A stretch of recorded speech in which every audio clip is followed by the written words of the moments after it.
संसार चक्र से मुक्त होने के लिए उनको प्रेरणा देते हैं, सहयोग करते हैं। तो ये जो दान है वो ये सबसे बड़ा दान है। इसको कहते हैं बुरी दा जना, बुरी दा मतलब इससे बढ़कर और कोई दान है ही नहीं। ये तो दान है। कपड़ा दो तो 2 दिन पीछे फट जाएगा, खिलावास खिला काल की भूख लग जाएगा, पैसा दो खर्च हो जाएगा, कोई प्रयोजन। तो ऐसा ये जो दान है इससे जगत का विशेष कुछ मंगल होता नहीं है। गरीब दुखी को दान करोगे उसमें क्या कल्याण है, उसके द्वारा क्या कल्याण होता है।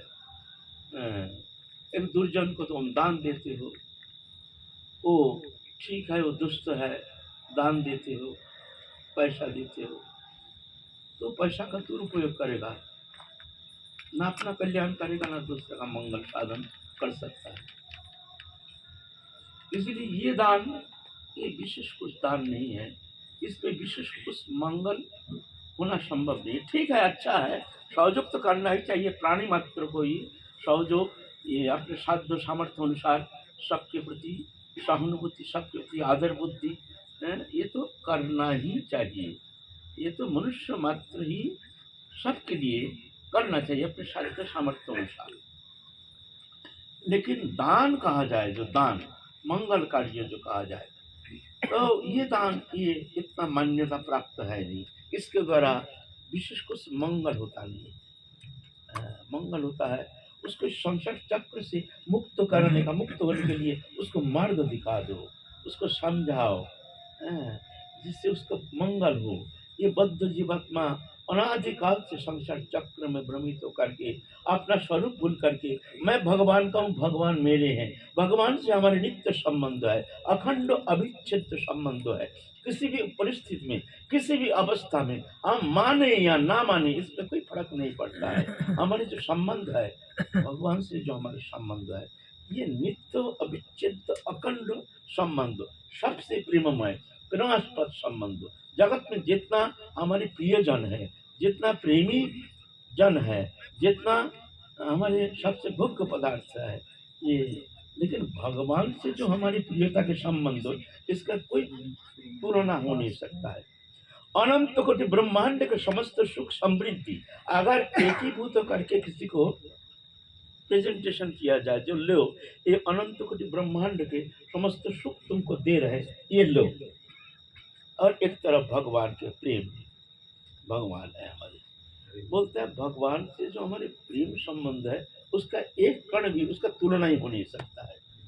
आम तो क्षुद्र सुख के लिए देहोदयी वस्तु पदार्थों जो सुख है नहीं, सुख देता नहीं, सुख दे नहीं सकता है, इसमें सुख है नहीं।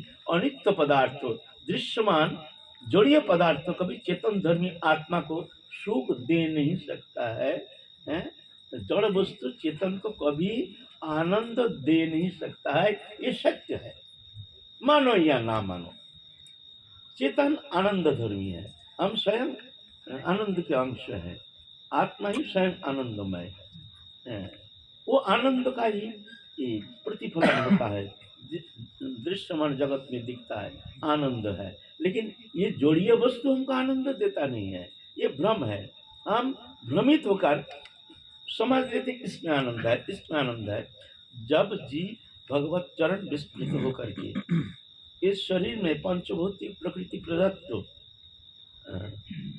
इसमें आकर के भगवतम सचेतन सत्ता तदात्म होकर के शरीर धर्मी बन गया है, तो चिन्मय दिव्य आनंदमय होते हुए भी जोड़िए वस्तु के साथ एक तदात्मता के कारण वो भूल गया जो मैं आत्मा चेतन हूँ, भगवान के अंश हूँ, मैं स्वयं आनंदमय हूँ। ये भूल करके प्रकृतिस्थ होकर के प्रकृति को मान लिया ये मैं हूँ, बस ये ही संसार है। संसार बंधन का जड़ है, शरीर में आत्मबुद्धि स्वरूप विस्मृति ही संसार बंधन का कारण है। लाख प्रयत्न करो, निर्दिष्ट समय जागतिक वस्तु से हमारा कोई संबंध था नहीं, है नहीं, होगा नहीं, लेकिन ऐसा होगा नहीं, ये विचार करके भी कुछ होगा नहीं। क्योंकि जड़ कहाँ है, उसको जड़ को पकड़ो, कहाँ उसका जड़ है, ये भ्रम कहाँ से पैदा हुआ है, उसको पकड़ो पहले। हाँ, जो बड़े वैद्य है ना, वो जड़ को पकड़ते हैं, जो कारण क्या, इसका जो बीमार है, बीमार का जड़ कहाँ से पैदा हुआ है, तो वहाँ से वो चिकित्सा करते हैं, तो वो जा करके ठीक होता है।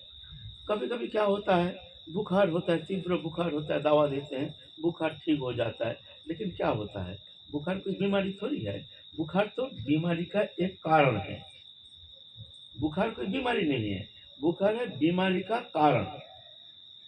बुखार हुआ है, समझना चाहिए तुम्हारे शरीर में कहीं कोई विशेष कुछ, कहीं कुछ खराबी है, जिस कारण बुखार आ रहा है। हाँ, तो बुखार का दवा देते हैं, बुखार तो ठीक हो जाता है, फिर बुखार आ जाता है। जैसे हमारे बामुड़ का पेड़ है, उसको काट दो, फिर जाके वो तो वर्षा तो होते ही फिर जाके निकल जाता है। 1000 लाख काटो, उसको काटने से कुछ नहीं होगा, फिर निकल जाएगा, उसको जड़ से उसको निकालना पड़ेगा। हाँ, तो विचार के द्वारा लाख कोशिश करो, संसार से निवृत्त होने का चेष्टा करो, विचार बुद्धि प्रयोग करके, जो नहीं ये संसार अनित्य है, इससे हमारा संबंध था नहीं, है नहीं, होगा नहीं, होता नहीं, ठाकुर जी से हमारा ही संबंध है। ठीक है कि विचार के द्वारा हम दृश्यमान वस्तु पदार्थ से विचार बुद्धि के द्वारा हम अनासक्त रहने के लिए कोशिश करते हैं, कुछ नहीं होगा। फिर जाके वस्तु विषय संसर्ग संपर्क में जब आ जाओगे, फिर जाके विवश होकर के तुम विषय को स्वीकार कर लोगे, तुम्हारे कोई बुद्धिमत्ता काम नहीं करेगा। और विचार ठीक है, हमारे विचार अपनी जगह रहेगा, लेकिन कब एक विवशता आकर के तुमको खींच करके ले जाएगा, जब वस्तु संसर्ग संपर्क होता है और विषय का संसर्ग संपर्क के कारण धीरे धीरे धीरे धीरे खींच ले जाता है। इसलिए अर्जुन भगवान को प्रश्न किए, अत कन प्रयुक्त अयं पापं चरति पुरुषो अनिच्छन्न विवस्नो बलादिव नियोजितो।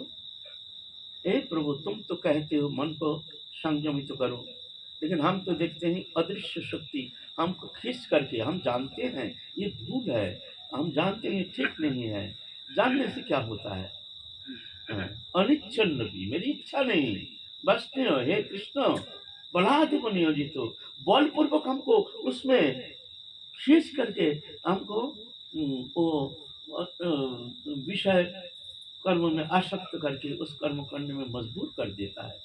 अनिच्छन्न भी, मेरी कोई इच्छा नहीं, मैं कोशिश भी करता हूँ, कोशिश करने से क्या होता है, कोशिश भी काम में आता नहीं है, एक विवशता।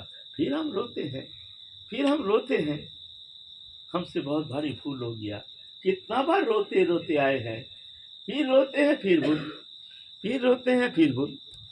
आज रोए हैं, कल से हमसे भूल नहीं होना चाहिए, है ना, क्या होगा, कोई काम में आएगा नहीं, फिर जाकर वही भूल पुनरावृत्ति। अत कन प्रयुक्त हम पापम चरति, पाप कर्म, निषिद्ध कर्म करने में हमको प्रयोग करता है। अनिच्छन्न भी, बलादिव नियोजित, बल पूर्वक नियोग करते हैं। तो ये जीव का स्वभाव है, ये कोई दोष नहीं है, ये निंदा नहीं है, निंदा करने का विषय नहीं है, ये स्वभाव, अनादिकाल का स्वभाव। अगर कोई निंदा करता है, निंदनीय दृष्टि से देखता है, तो बड़ा भूल हो जाएगा, बड़ा भूल हो जाएगा।